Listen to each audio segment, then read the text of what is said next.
Welcome back. Now, let's get the show started. At a conceptual level, democracy is a form of government that relies on the consent of the governed. But for that approval to have real meaning, the populace must be sufficiently educated as well as being politically literate enough to give informed consent through their vote. Without the education and political literacy required, democracies become fake, sometimes because they then rely on the reluctant acceptance, apathy, or ignorance of those that they govern. I'd like to welcome a legal practitioner, Mrs. Adesuyi, to look at this with us this morning and to say that we also expect another legal practitioner, Alozie. But Sholakwe is here, so what is your assessment of the level of education of the Nigerian electorate? Okay. Good morning. Thank you for having me, I must say. And I think I should say that this is a very interesting topic because against the backdrop of the recent elections that we have seen in Ekiti and what's going on in Osun currently now, we know that voter education is a very important factor to the success of democracy in any society. However, I think there's no way in Nigeria we can't take away the fact that the literacy level within the nation is proportionate to the voter education level. Okay, we'll just take a moment and come back to Sholakwe, but we'll go to Osun State, where our correspondent Seun Okinbalo is on standby to tell us what's happening. The last time we had Seun on television, he was talking about being at the polling station and the people were checking their names, preparing for accreditation and voting, incidentally. So Seun, tell us what's happening right now. Thank you so much. It's the simultaneous system we've been adopted for over a year now that is in place. So it's pretty much an easy one for the voters. As soon as they come, they check their names. They go to the adult officials. They are able to find their name on the voter register. They get their accreditation done via the card reader machine. And when that is done, they get a ballot paper. They vote for their choice political party or candidate. They get it voted and they drop it in the ballot box. That has been what we've been over about an hour now since this exercise kicked off at 10 a.m. It's been so enthusiastic and a very, very, very historical moment for the people of Osun State. And now the time to elect a governor, which is going to be for another 4 years. So it's interesting how people are responding to this exercise. It does look like in the organization of the polling units or the polling center, it seems to be a bit of a kind of tweaking because there is a... Oh, well, we lost Seun there. We will come back to you, Seun, if you can hear me. We will come back to you in the course of programming. Just don't go away. We have other correspondents spread across the 3 senatorial districts monitoring the situation on ground, so we'll get back to them. Yes, Mr. Adesuyi, you were talking about the importance of voter education. Now, in the space that has been since, let's use 1999, since Nigeria went back to democracy, would you say that we've had enough or some semblance of growth in the area of education of the electorate? Okay, I would say there's been some growth, albeit little, in terms of, if we look at general understanding of the entire democracy, electoral processes, voting, election day, activities and duties and rights of citizens.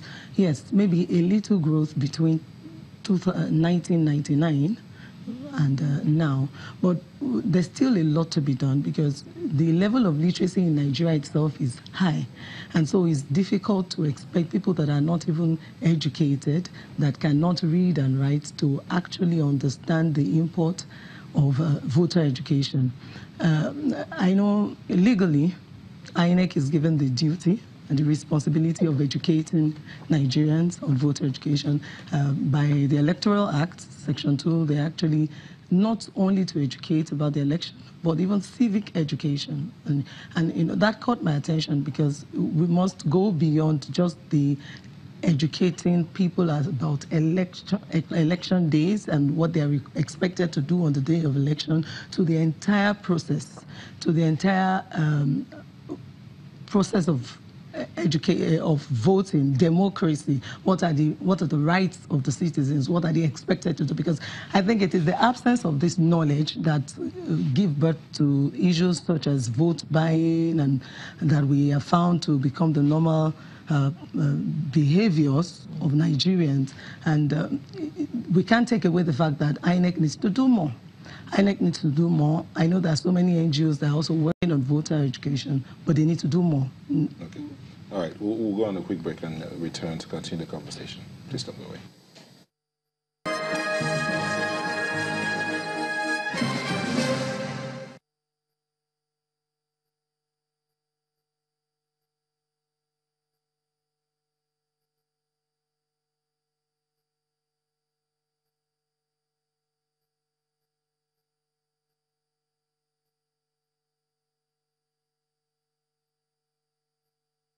The voter education, and we've been joined by Mr. Alozie, who's a legal practitioner. Thank you for joining us.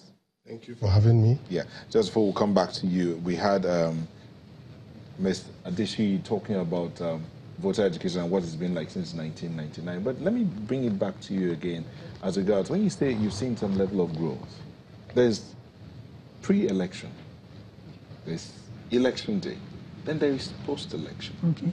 How would you say it's been?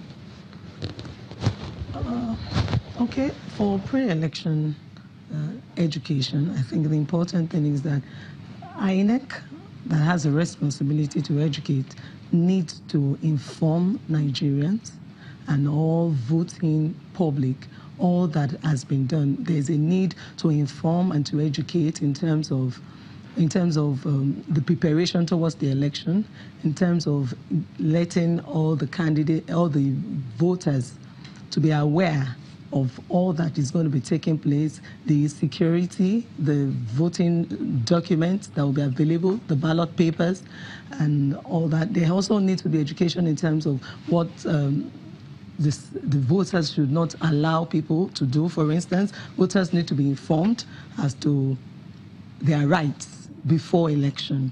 Before election, we also need to inform, INEC needs to inform the voters in terms of the political parties, the participants, the candidates. I think it's important that the voting populace is aware, is educated on all those that are coming out. And for instance, we know that right now there are new political parties. And in this election, in Osho election, there are so many parties coming out with candidates. I'm not sure if all the citizens and the voters are aware of all the details of all these parties. So these are the things. Although this is not just INEC's responsibility, the political parties also have to play their role, as well as the NGO. There's a lot. Yes. Okay, just hang on there. Our correspondent Larry Lasisi is in Osun State to let us know what's happening there. He's one of those who are on ground. The channel's TV coverage team is on ground. So Larry, tell us what's happening in your neck of the woods. Government. I'm here at the AUD Primary School, Araromi, and in this part of town where I am, we have 2 polling units, but 3 voting points. And you can see people around me here lined up. They've been here, I'm told, before 7. And I think one of the things we've observed here is that the INEC staff, the ad hoc staff, got here very well ahead of the time of 8 o'clock when the polls should kick off. So they had set up by 8 and they were ready. And you can see the 2 polling points here for one of the polling units. And everything has been going in order. There's been no problem. Everybody has been quiet. And even around here, I've seen children come with their parents to come and join the line and wait. We're also moving to the other point where the other voting point is, and that's where you can see the atmosphere here is really calm, and we have some shade here, so it's looking like we're just sitting here doing nothing very serious, even though we're doing a very serious civic function here. Voting is going on. So Nyota, I can tell you in my neck of the woods, everything is calm, everything is going as it should for now. We spoke to Bosse from the Osun Decide studio. She said something about the Braille ballot papers not being there with the INEC officials.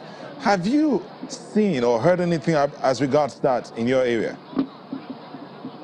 Okay, well, I've been made to understand from the Independent National Electoral Commission that it appears the Braille ballot guide, which is the name of what they are rolling out to attend to those that are visually impaired among the electorate, is not in every polling unit. It appears it's in some specific polling units. Incidentally, it's not here, but we are told there is one around here in the local government where I am in, and we're going to see if that is in use. But I've also spoken to some domestic observers, and they've also highlighted it, that it appears some of the electoral officers in the polling unit appear not to even be aware of that, what do they call it again? The ballot guide for the visually impaired. Thank you very much, Larry. Stay safe. We'll get back to you in the course of programming to know what's happening around you. Thank you very much.